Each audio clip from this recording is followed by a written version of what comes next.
Welcome back to my YouTube channel. എല്ലാവരും സുഖമായിട്ടിരിക്കുന്നു എന്ന് വിശ്വസിക്കുന്നു. ഈദിൻ്റെ തിരക്കുകളൊക്കെ കഴിഞ്ഞു. ഇനിയിപ്പോൾ വിഷുവിൻ്റെ തിരക്കുകളിലേക്ക് എല്ലാവരും കിടക്കുകയാണ്. അപ്പോൾ അതിൻ്റെ ഇടയിൽ ഒരു പാലക്കാടൻ ഡിഷ് നിങ്ങൾക്ക് വേണ്ടി പരിചയപ്പെടുത്തി തരാമെന്ന് വിചാരിക്കുന്നു. ശരിക്കും ഈ ഒരു ഡിഷ് കൂടുതലും പോപ്പുലർ ആയിട്ടുള്ളത് പാലക്കാട് റാവത്തേഴ്സിൻ്റെ ഇടയിലാണ്. ഇത് മറ്റുള്ള ആളുകൾ ഈ ഒരു സംഭവം ചെയ്യുമോ എനിക്കറിയില്ല കേട്ടോ. പക്ഷെ ഞങ്ങളിവിടെ ഇത് യൂഷ്വലി പ്രിപ്പയർ ചെയ്യുന്ന ഒരു ഡിഷാണ്.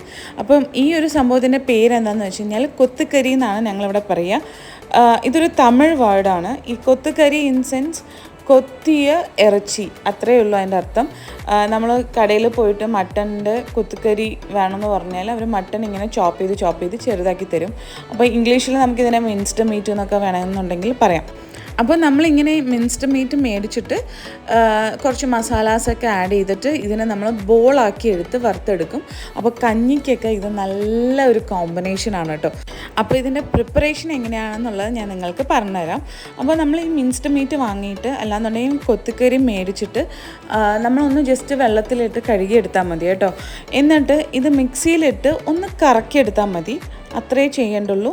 ഈ കൊത്തുകരിയെ നമ്മൾ ജസ്റ്റ് മിക്സിയിലോട്ട് ട്രാൻസ്ഫർ ചെയ്യുക, ഒരു കറക്ക് അത്രേ പാടുള്ളൂ കേട്ടോ. ഇത് ചതച്ചെടുക്കാനേ പാടുള്ളൂ. ഇതങ്ങനെ അരഞ്ഞു പോയി കഴിഞ്ഞാൽ നമുക്ക് ഒട്ടും ഈ ഒരു മീറ്റിൻ്റെ ഫ്ലേവർ കിട്ടില്ല. അതേപോലെ ഞാൻ അപ്പുറത്ത് എടുത്തു വെച്ചിട്ടുള്ള ഉള്ളി, അതൊരു പിടിയാണ്, ഒരു 10-20 ഉള്ളി ഉണ്ടാവും, ഒരു 4-5 പച്ചമുളക്, അതുപോലെ തന്നെ മല്ലിയില, പുതിന, പിന്നെ ഒരു 3 വെളുത്തുള്ളി അല്ലികൾ, 3 വെളുത്തുള്ളിയുടെ അല്ലികളാണ് എടുത്ത് വെച്ചിട്ടുള്ളത്. പിന്നെ ആവശ്യത്തിന് ഒരു ചെറിയ പീസ് ഓഫ് ഇഞ്ചി. ഇത് എല്ലാം ചതച്ചെടുത്തതാണ്. ഈ ഒരു പരുവത്തിൽ ചതച്ചാണ് എടുക്കേണ്ടത്. ഒരിക്കലും ഇത് അടിഞ്ഞു പോകരുത് കേട്ടോ, ഇങ്ങനെ പേസ്റ്റ് ആവരുത്. സോ ദാറ്റ് അതിൻ്റെ ടേസ്റ്റ് അങ്ങനെ മാറിപ്പോവും. സോ മീറ്റ് ആയാലും നോക്കൂ, ഞാനിപ്പം മിക്സിയിലിട്ട് ഒന്ന് ചതച്ചെടുത്തതാണ്. ഞാനല്ല, അമ്മയാണ് കേട്ടോ. ഞാൻ ഒരിക്കലും ചെയ്യാറില്ല ഈ പരിപാടികളൊന്നും. സോ അമ്മ ഇതൊന്ന് മിക്സിയിലിട്ടൊന്ന് കറക്കിയെടുത്തു, അത്രയേ ഉള്ളൂ. ഇനി നമുക്ക് ഇത് സംഭവം എന്താണെന്ന് വെച്ച് കഴിഞ്ഞാൽ പ്രിപ്പറേഷനൊക്കെ വളരെ എളുപ്പമാണ്. വലിയ മലമറിക്കണ പണിയൊന്നും ഇതിനകത്ത് നമുക്ക് ചെയ്യാനില്ല. പക്ഷേ ഇത് കറക്റ്റായിട്ട് ചെയ്തില്ല എന്നുണ്ടെങ്കിൽ ആകെ കുളവും. അപ്പോൾ നമ്മൾ അതിനകത്ത് ആഡ് ചെയ്യേണ്ട മസാലാസ് എന്താണെന്ന് വെച്ച് കഴിഞ്ഞാൽ, ആദ്യം ആഡ് ചെയ്തത് പട്ട, ഗ്രാമ്പൂ, ഏലക്ക പൊടിച്ചു വെച്ചിട്ടുള്ളതാണ്. അതൊരു 1/2 സ്പൂണാണ് ആഡ് ചെയ്തിട്ടുള്ളത്. അതില്ലാന്നുണ്ടെന്നുണ്ടെങ്കിൽ നിങ്ങൾ ഗരം മസാലപ്പൊടി ആഡ് ചെയ്താൽ മതി. പിന്നെ മഞ്ഞൾപ്പൊടി, അതൊരു 1/2 സ്പൂൺ. അതിനുശേഷം പെരുംജീരകവും കുരുമുളകും കൂടെ പൊടിച്ചു വെച്ചിട്ടുള്ളതാണ്, അതൊരു സ്പൂൺ. മുളക് പൊടി 1 സ്പൂൺ. അതിനുശേഷം ഉപ്പ്, അതും 1/2 സ്പൂൺ.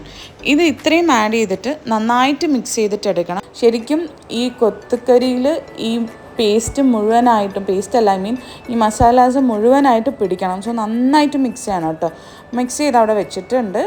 ഇനി നമുക്കിത് ബോളാക്കി എടുത്തിട്ട്, കുട്ടി ബോൾ കേട്ടോ, ഒത്തിരി വലുതാക്കി കഴിഞ്ഞാൽ ഉള്ളിൽ വേവില്ല. സോ ഒരു മീഡിയം ലെവലിലുള്ള ബോളാക്കി എടുത്തിട്ട് നമ്മൾ എണ്ണയിലിട്ട് പൊരിച്ചെടുക്കുക. ഇത്രയേ ഉള്ളൂ പ്രോസസ്സൊക്കെ വളരെ എളുപ്പമാണ്, നമുക്ക് പെട്ടെന്ന് ചെയ്തെടുക്കാവുന്നതാണ്.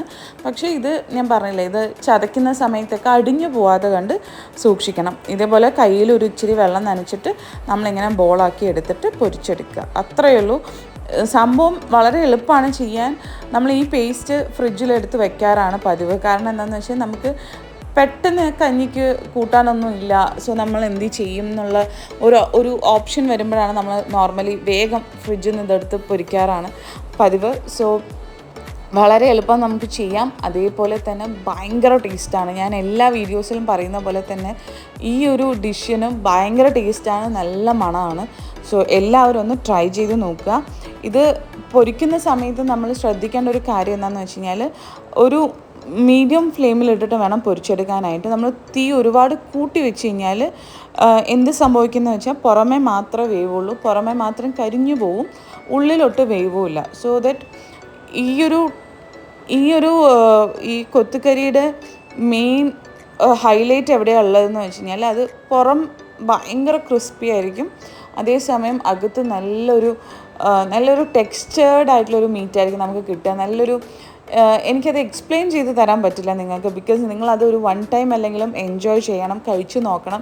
സോ എല്ലാവരും അടുത്തുള്ള മട്ടൺ ഷോപ്പിൽ പോവുക, കൊത്തിക്കറി വേണമെന്ന് പറയും, അപ്പോൾ അവർ കൊത്തിത്തരും. അല്ലാന്നുണ്ടെങ്കിൽ എൻ്റെ ഈ വീഡിയോ കാണിച്ചിട്ട് ഇതുപോലെ ഞങ്ങൾക്ക് കൊത്തിത്തരൂ എന്ന് പറഞ്ഞ് നിങ്ങളെ കൊണ്ട് കാണിക്കുക. സോ ദാറ്റ് അവർ ചെയ്തു തരും. എന്നിട്ട് ഇതേ റെസിപ്പി ഒന്ന് ട്രൈ ചെയ്ത് നോക്കുക. അപ്പം എൻ്റെ വീഡിയോ ഇഷ്ടപ്പെട്ട് എൻ്റെ ചാനലൊന്ന് സബ്സ്ക്രൈബ് ചെയ്ത് സപ്പോർട്ടും കൂടെ ചെയ്യണേ. താങ്ക്